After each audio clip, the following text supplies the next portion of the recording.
El día de hoy quiero comentarte acerca de un asunto sobre el cual la Suprema Corte acaba de pronunciarse hará cosa de unos días, y esto lo hizo mediante una jurisprudencia constitucional en materia penal respecto de los delitos de prisión preventiva oficiosa, específicamente acerca de la violación en grado de tentativa.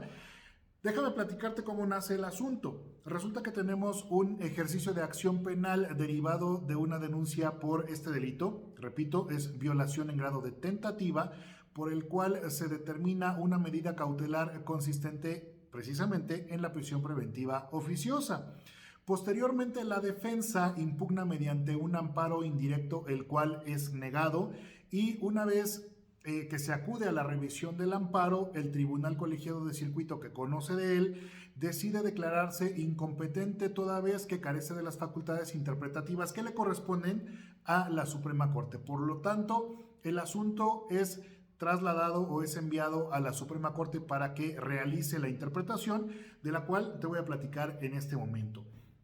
Resulta que cuando nosotros analizamos los delitos de prisión preventiva oficiosa que se encuentran en el 19 constitucional párrafo 2, nos vamos a encontrar que basta con que se acredite la participación o se relacione al sujeto en cuanto a su participación con alguno de los delitos, como por ejemplo lo son los delitos contra la salud, el homicidio doloso, la violación, como lo es en este caso, o delitos cometidos con medios violentos o armas de fuego, delincuencia organizada. Bueno, estos delitos que son de este catálogo, dentro de los más recurrentes o más socorridos, resulta que van a tener en automático prisión preventiva oficiosa durante el procedimiento, ello con el objetivo de que, número uno, no se puedan sustraer de la acción de la justicia o que se den a la fuga. Número dos, que derrochen o dilapiden o destruyan el bien objeto del delito. O número 3, que encontrándose en libertad puedan generar algún otro delito en contra de las víctimas u ofendidos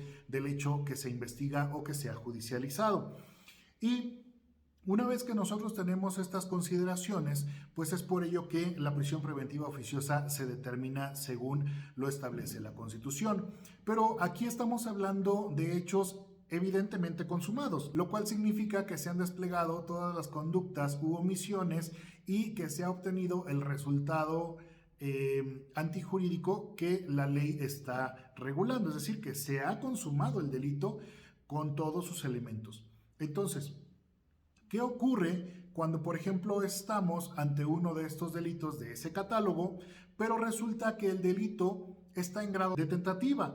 ¿Qué significa que esté en grado de tentativa? Pues que por un agente externo o por un elemento externo ajeno totalmente a la voluntad del sujeto activo, que es quien está desplegando la conducta, pues no se llegue al resultado. Esto quiere decir que, por ejemplo, en el caso de violación, si hay un elemento externo o un agente externo, es decir, alguien que impida o algún motivo o causa que impida, independientemente de la voluntad de la persona que va a cometer la violación, que ésta se consume, estamos precisamente ante la tentativa.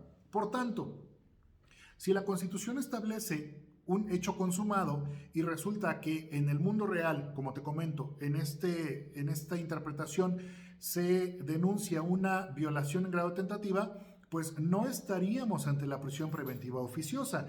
Y te explico cuáles son los razonamientos de la Corte. El primero estoy explicándolo y es justamente que el 19 constitucional párrafo 2 habla de hechos consumados.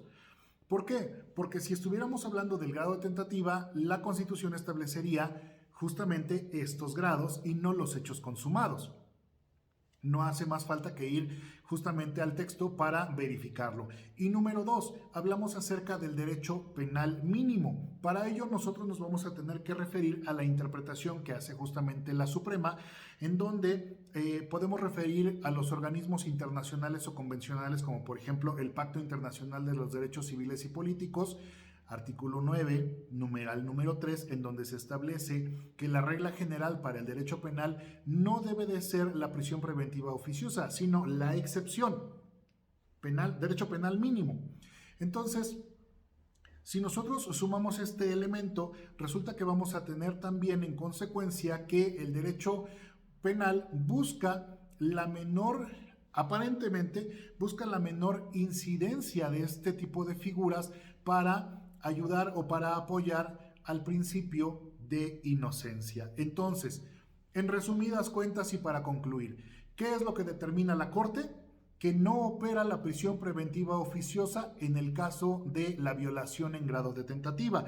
Si nosotros hablamos del delito consumado, evidentemente solamente tendríamos que acreditar estos elementos que ya te he señalado, que es acreditar la participación o que intervino el sujeto en el hecho que se persigue o que se ha judicializado para poder decretar esta prisión preventiva oficiosa, repito, en el hecho consumado, ¿vale?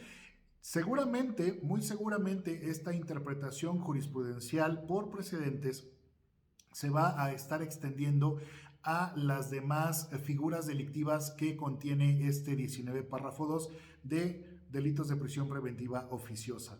Esperemos que así sea para que no se cometan injusticias por este tipo de hechos que no han sido consumados. Entonces, no me queda otra cuestión más que agradecerte por ver este video. Espero que la información te haya servido. De ser así, nos vemos la próxima.